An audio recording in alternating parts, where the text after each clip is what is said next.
Hey guys, ito yung trabaho na mahirap gumawa ng basahan. Ito yung pangmumog, yung maliliit. Tapos ito yung pangtapal. Ito. Tapos ito yung paikot dito. Ganyan oh, ganyan itsura yan, pangpaikot.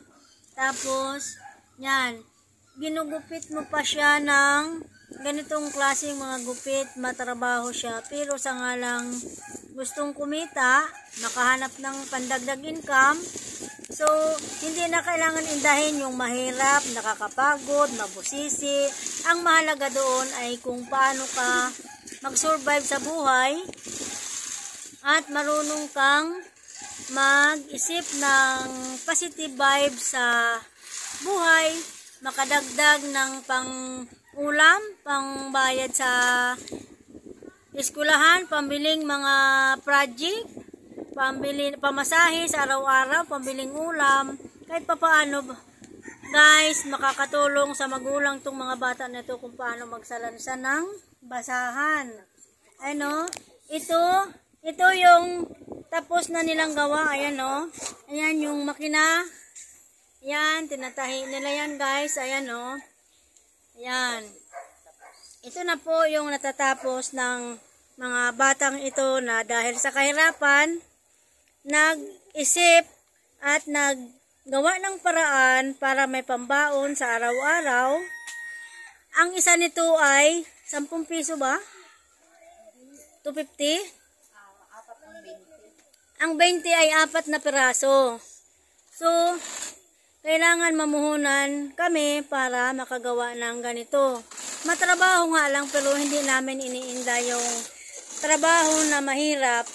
Pero, kailangan mag-isip ng ikabubuhay ng pamilya para sa hindi maghirap, hindi makaranas ng gutom. Dahil sa pamasahe ngayon guys, ang mahal ng pamasahe, ang mahal ng bilihin. So, pwedeng makadagdag sa pangangailangan sa budget ng isang pamilya. Kaya guys, ito yung buhay mananahe sa kahit sabihin mong basahan, pero nakakadagdag income, nakakabili kami ng ulam, nakakabili kami ng kakakabayad sa pagnamasahe, pagpunta ng eskwelahan. Kaya guys, suportahan nyo yung aking live. Subscribe my video guys. Mahirap man isipin dahil mahirap trabahuhin. Pero hindi sa hirap yun guys. Gusto mong umasenso sa buhay at makadagdag sa pamilya, makadagdag sila sa magulang nila kung paano gumawa ng basahan. Kahit sabihin mong basahan lang yon. Pero ayan guys oh. Oh. Ginupit-gupit na basahan. Isipin mo yan guys, ang trabaho mabusisi.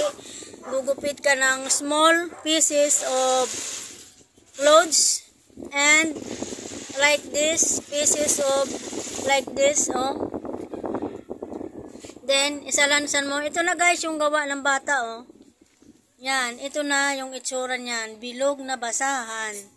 Kaya, please subscribe my video guys to show that hindi hadlang ang kahirapan para ang pamilya ay umasinso.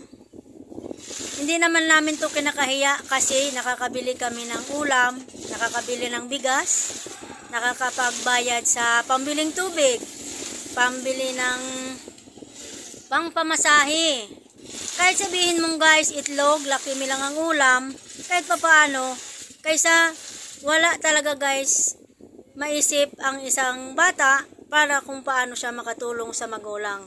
Kaya guys, subscribe my video and then I need your help sa aming project at sa aming pagkabuhayan. Ito na guys oh, ang dami na gawa ng bata, makabili lang ng notebook, papel, lapis, at makabayad sa pamasahe sa araw-araw ng pag-aaral nila. Kaya support my video guys and I need your help guys. Hindi namin ito pinakahiya kasi nakakabili kaming ulam. Kahit Lucky Me, kahit itlog, tuyo, kahit anuman, basta't ang importante, nasa maayos na pamaraan yung aming pagsisikap para hindi kami magutuman. Amen? Thank you guys. Subscribe my video today. Salamat.